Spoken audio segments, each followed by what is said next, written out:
the local Bitcoin system is fantastic as a bootstrapping system for building democratic legitimacy, right? I mean, people say, oh, what does it mean for Bitcoin to go mainstream? You know, if in the country 10% of people each have one Bitcoin, and they don't even use it that much, but they have one, or they've heard of it, or they know someone who uses one, that's tremendously mainstream in a sense, right? Even though they're still mostly using their credit cards for most things.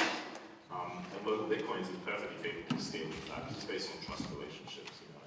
Yeah, at the moment you meet up with some random guy in a bar, it turns out to be he's a geek, you have a great conversation, and if you made a new friend, usually that's how it goes. Right? After, you know, on Facebook, people have discovered that the social networks are now so dense that you can actually reach anyone in the world with 4 hops, or 4.5 hops, I think.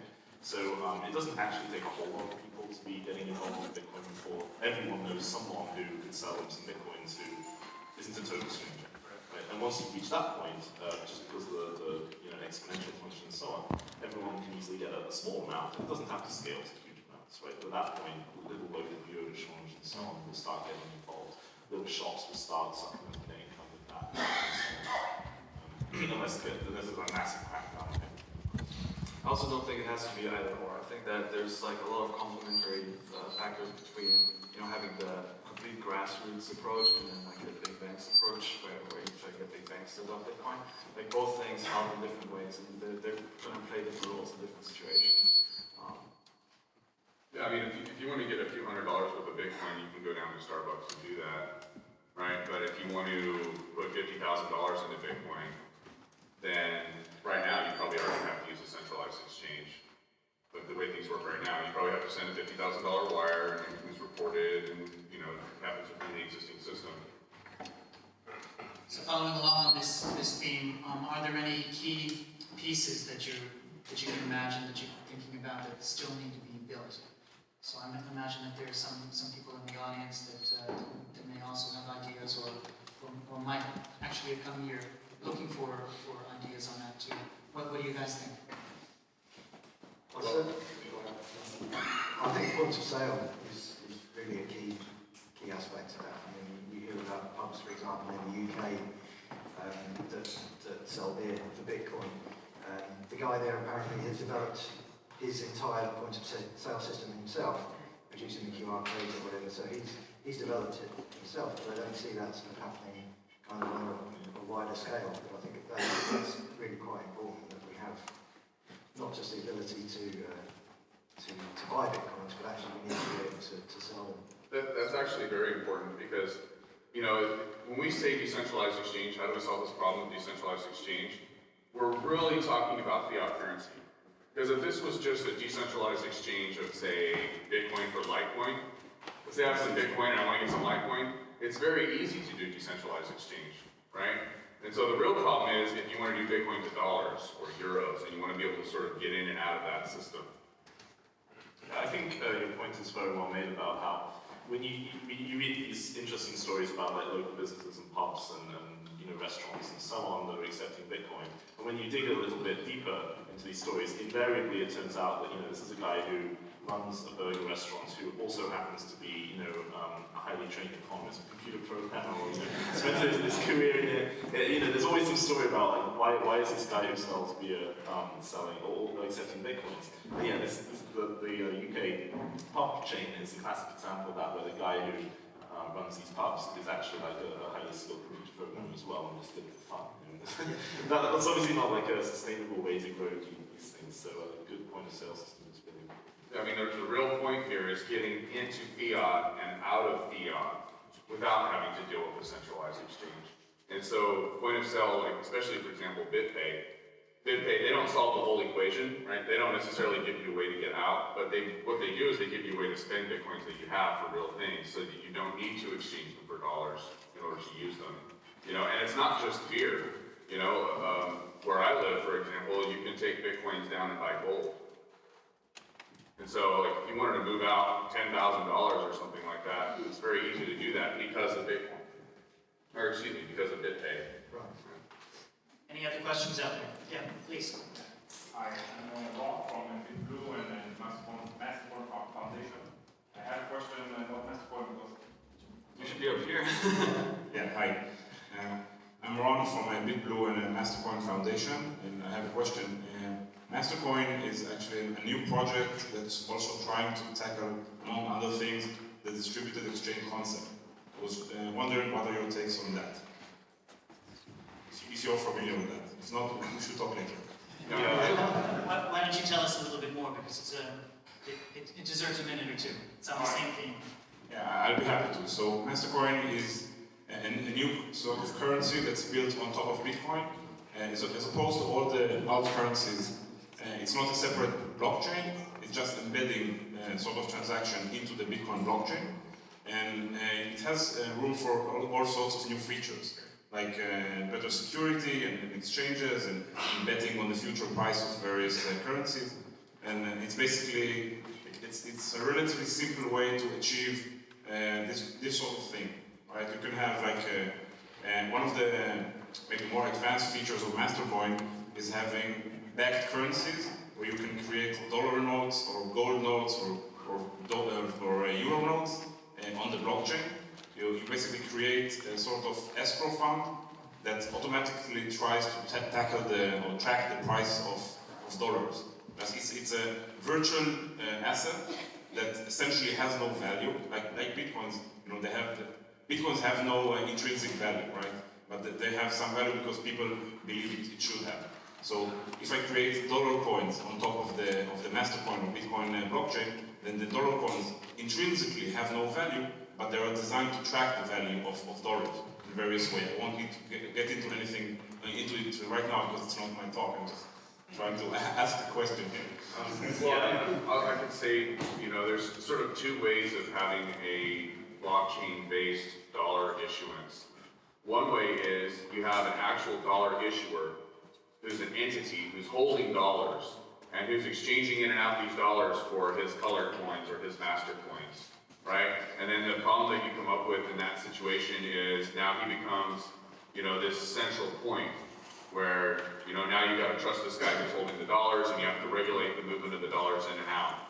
And then the other way to do it is more like what you're talking about, where instead of actually having a dollar issuer, you create some new asset that's able to track the value of dollars through some market buys and sells that are going on. Like, for example, like the BitShares concept, right?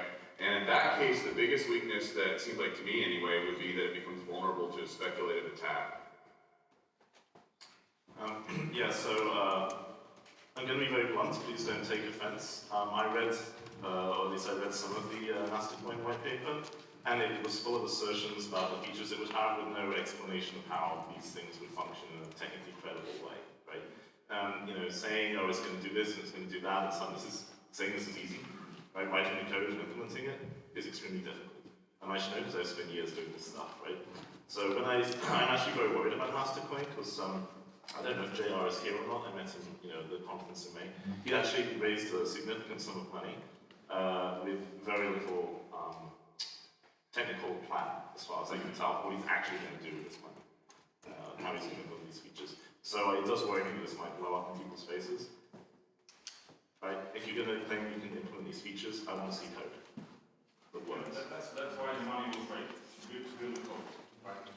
Yeah, I don't believe he knows how to build the code. So we'll see. Well, I hope I'm wrong. There's another question. Go ahead. If you guys could move to the microphone there, I think it would be easier for everybody. I was wondering whether there are any lessons to be learned from other commodities. Does there exist, for example, a distributed exchange for, I don't know, pork belly futures or something like that? This could be better for Bitcoin. Yes, Chris is the expert on these things. My understanding is most commodities are traded on centralized exchanges like NYMEX. Yeah, I would agree with that. Also, there's a lot of cases where certain commodities have paper representations that can't really be backed up if you try and get physical delivery of them. Like, say, for example, the gold market. Yeah. Fundamentally, when we're talking about distributed exchange, what we're talking about is trying to tie in, you know, physical value like cash or gold coins or whatever it may be with some digital value like Bitcoin. So, you know, really, like, what is the comparison here, right? If you're trading gold for cash, of course that's a distributed exchange, but it's not the same problem that we're trying to solve.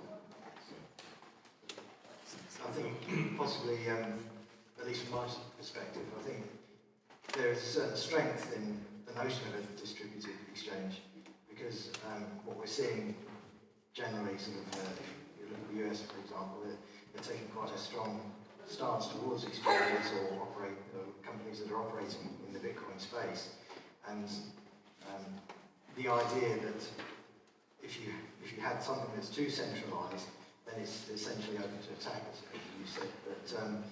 But by distributing it in the same way that the whole peer-to-peer network is distributed, then you're actually building in strength into the whole marketplace. It's not actually specifically Bitcoin exchanges that are having problems in the US and UK and elsewhere. It's all companies that move money. Right?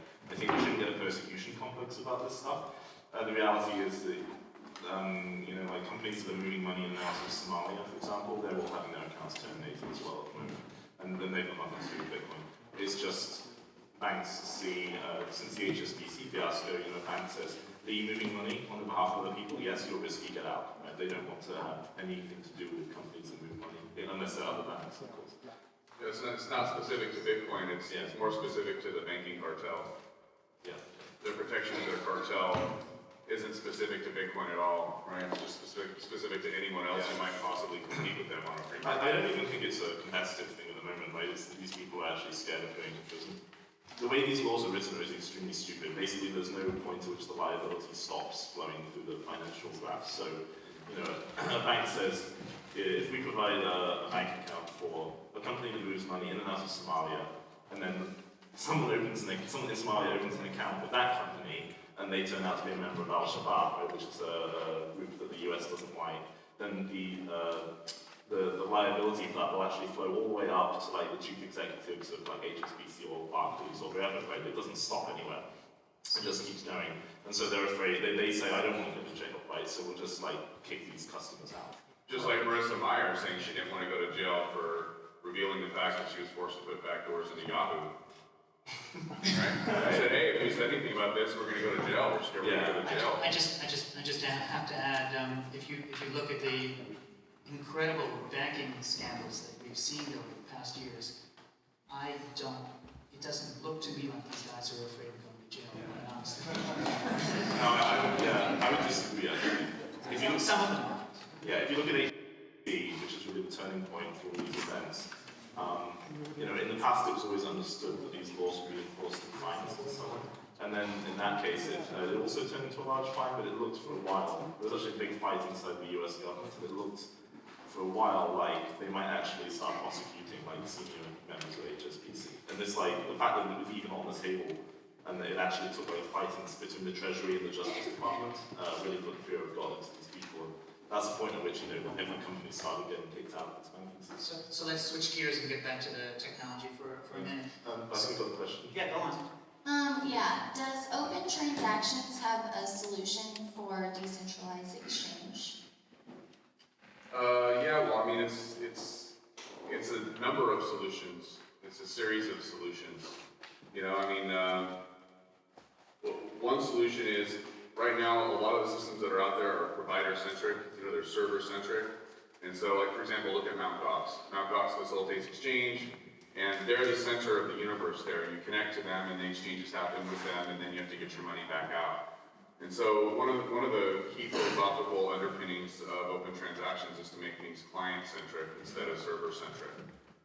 So instead the client becomes the center of the universe, and then you may have a series of different servers that you will deal with, or that are on a list, list of servers. You may deal with this one or deal with that one. You may deal with a group of them, but there should never be any one server that you rely on as your authority. And then that's the next piece. The next piece isn't just to make it client-centric, but it's to make it so that you don't have to trust these other entities. For example, a lot of these servers have the ability to change your balance. If you look at the Mt. Gox server, for example, or the PayPal server, let's say your balance was 100 Bitcoins, then technically speaking, an employee could just log onto the ledger and change it to say 50 instead of 100. And so you don't just have to trust them, to some degree to process your transactions, but you have to trust them with your account balance and these sorts of things. And so the next piece for being able to have a client-centric exchange, in my mind anyway, is to be able to reduce the trust that you have to have for each one of these entities. Like with Open Transactions, we still have servers, but it's it's not server centric. There's a bunch of them out there and you shouldn't really have to trust any of them. And that's a big difference. You know, with PayPal, even if there were 100 PayPals, if any of them could just change my balance willy-nilly, it will, then a lot of it becomes things that you can't do just because of that vulnerability. With OT, a server can't change your balance. You would have to sign first for the server to be able to change your balance. So it makes it much easier to commoditize these servers. You know, we're not eliminating the idea of a server, but they'll still be out there, but the server shouldn't be an authority over you. There should be a bunch of them, and it shouldn't really matter which one you use, and they shouldn't have any power over you. Can I ask you a question? Yeah. Is there any incentive for people to host those servers? Well, I mean, the incentive would be the transaction fees they would earn, right?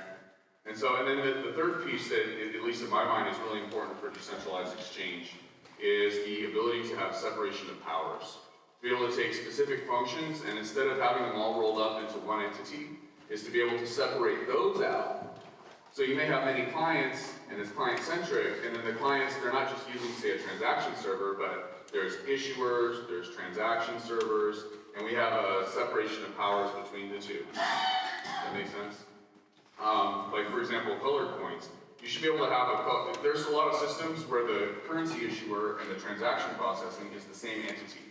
Like Mt. Gox. With Mt. Gox, they're a transaction processor, but they're also a currency issuer.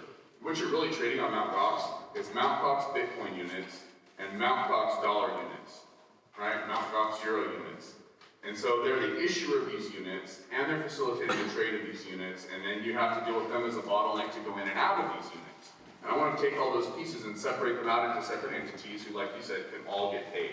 You can have a transaction server who's getting paid for processing transactions.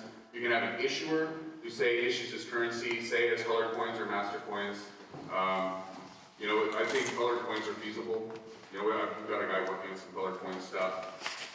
And then you could also have some sort of situation where a issuer pool, and again, this is similar to what Mastercoin is doing, where they have some sort of issuer pool, but then you have problems with speculative attack, right?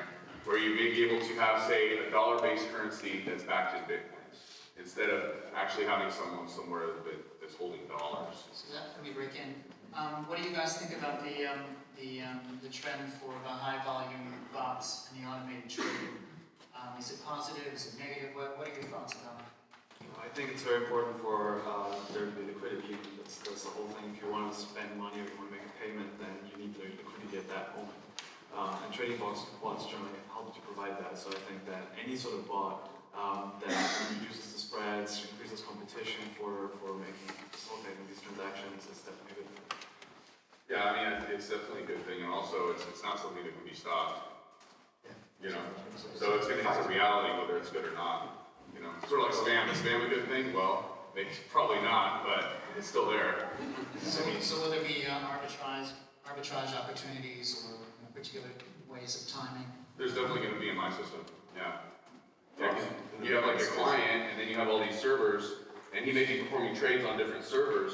And then if you have a price discrepancy between two servers, someone's going to make money there by performing arbitrage between the two of them. And then most likely the person who's going to make the most money doing that is going to be the one who has it automated.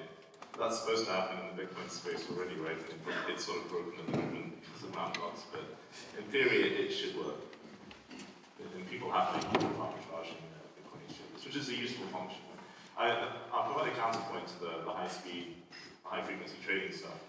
You know, if you read about what they do in the standard financial markets with dollars and so on, it's pretty insane. You know, they get to the level of laying new fiber optic cables between cities to shave off, you know, like half a kilometer of extra distance. And when you just sit back and think, like, is this work really achieving something useful for society in general? It's very difficult to imagine that all this effort in optimizing like the last microsecond out of these transactions is actually helping anyone. It's just and some of these guys can go further, and they like to denial of service attacks on exchanges in order to like block their competitors, right? Which is pretty ridiculous. So at some point, something has gone badly wrong there. There's definitely utility in having counterparties to trade with. When it gets to the level of like massive investment of resources in beating their competitors by a fraction of a second, you think like those people should be writing more useful software than that. I know there's definitely arbitrage happening on localbitcoins.com, because I know people who do it. I was talking to one guy, and I said, well, wait a second, are you buying coins or selling coins? cryptocurrencies? Both. He's got ads buying and selling coins. He just has some algorithm figured out that he coded in there, you know, for the rules based on the 200-day moving average and all these other things. He drives around. Yes, he does. Yes, he does. Yes, he does. And then also, we probably shouldn't forget the fact that Apple recently filed a patent on the ability to locate people through geolocation to meet up with them to do this sort of thing. Not for Bitcoins, obviously, but like if I want to get on my phone and say, man, I really need some cash right now, beep, beep, and then someone nearby pulls out his phone and we walk over and exchange some cash. The Apple filed a patent for that recently as the new ATM. They also filed a patent for iMoney as well. Yeah. About 8 months ago. It's like they own the letter I. Any other questions from anyone? Go ahead. A question about things that make counter trading easier, like escrows, things like that. Do you have any comments about things that make over the counter trading easier, like escrows, so that you don't have to meet people at Starbucks? I think that sort of stuff is important, and we did build it into OT. So you do have the ability to perform escrows.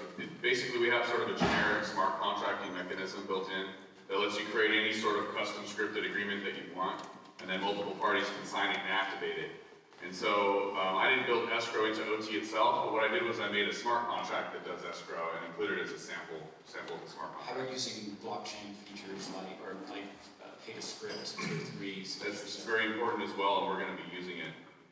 Yeah, I mean, you can do this sort of, you can do dispute-mediated transactions. Well, when I say you can do dispute-mediated transactions, of course, I mean you can't do dispute-mediated transactions. No one's written all the other code on top, which is needed for that, like easy-to-use interfaces and so on. But if they had, you could do that. But then the problem becomes, you know, where do you get the evidence to resolve the dispute, right? Like if I want to trade with someone and I give them some money, some cash or whatever, and they get up and they walk out of the shop. Now what? Right? If all I know is this guy is like Knight Rider 27 or something, then I'm screwed. So one of the things I've been researching is how to use.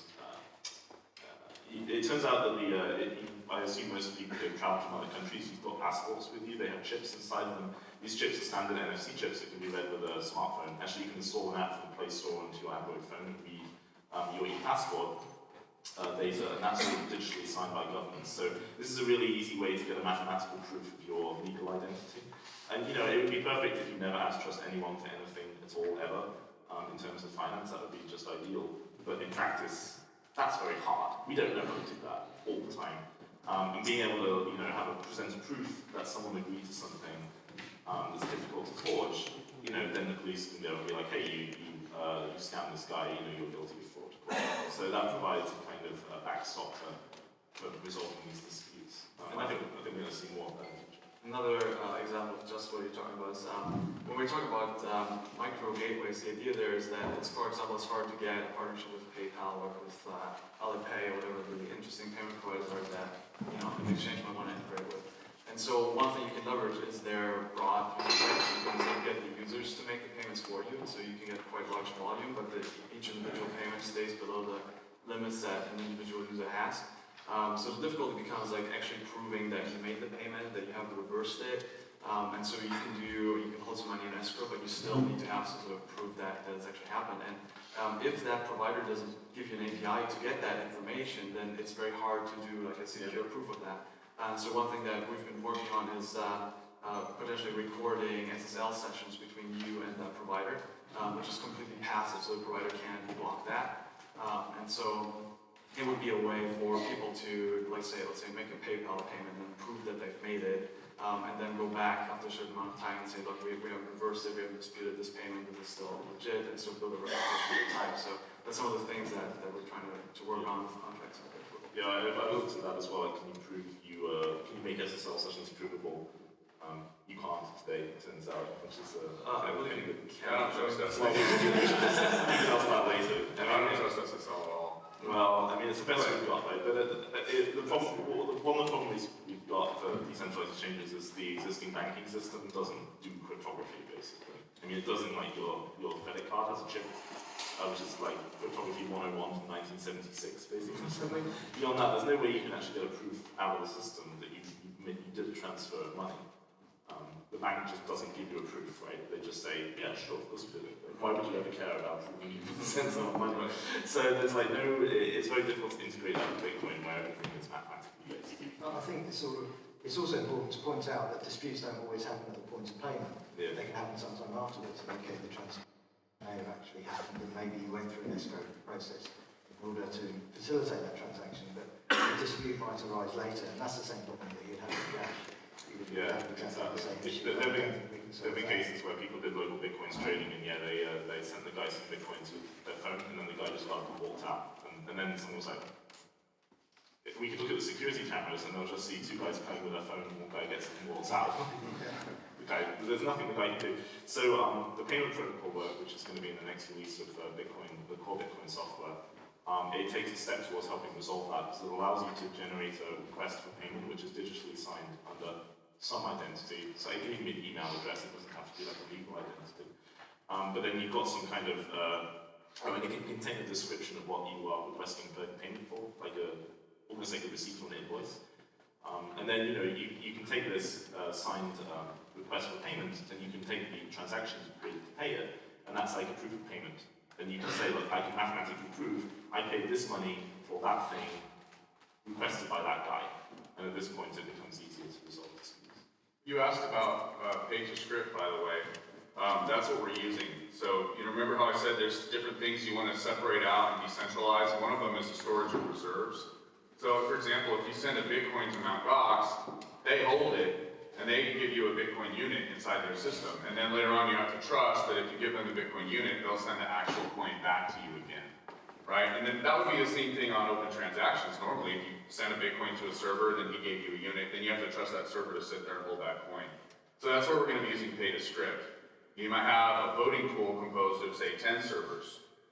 And then you send the coin, it goes into the voting pool. So the server can verify it's there and issue units based on it, but the server can't actually steal that coin. He has no way of getting a hold of that coin. You'd have to get a majority vote from all the servers in the pool to move the money back out. And so what that gives us is sort of decentralized storage of coins, right, which then facilitates decentralized exchange. You can also do that with colored coins. So you might have a separate issuer who issues a dollar-based colored coin, and then the user wallet anyway, can take those dollar coins and put them up into a voting pool, and then servers can safely transact them and trade them around. You don't have to worry about the server stealing the coin, and also the server's not holding the dollars. So we have just 2 minutes left, so it would be great if each one of the panelists would give us a final summary or a special thought concerning decentralized exchange or a takeaway or something to look forward to in the future. Well, maybe we go the other way this way. So, I think that the key takeaway for decentralized exchange is, not to belabor the point, but I think that there's not going to be this one clean, perfect solution that solves every case for everyone. It's going to be, a lot of messy stuff like SSL-based stuff or escrow-based stuff or trust networks. All this kind of stuff has like some risk, some loss, but I think that ultimately it's going to solve the problems or help solve the problems at some reasonable cost. So I think that it's a space worth exploring, and it's definitely something that's going to be interesting going forward. Yeah, I'd say the one I'm most optimistic about or most excited about is the local Bitcoin machines. I think with some technical changes we can make it much less risky from a regulatory perspective. Again, using these NFC passports is an obvious way to do that because it's so simple. It's a very convenient user experience, and once that's been proven a few times and people were cool with it and there were no problems, you can see like an explosion of these machines in major cities.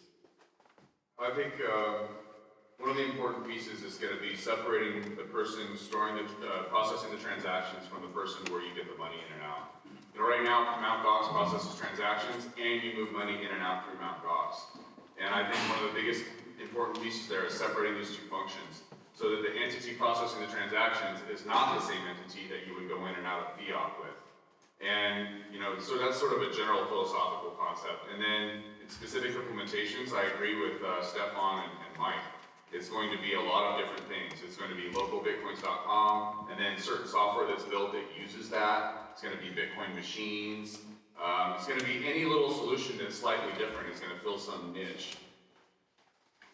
Yeah, I'm pretty much along the same kind of lines. I think there's a lot of people working on different solutions, but it's the fact that there are a lot of people working on these different solutions is a bit like a wave. It's kind of building in intensity, and hopefully that will just kind of wash over everything else in time. So this was at the Decentralized Exchange panel. Please give a round of applause for that.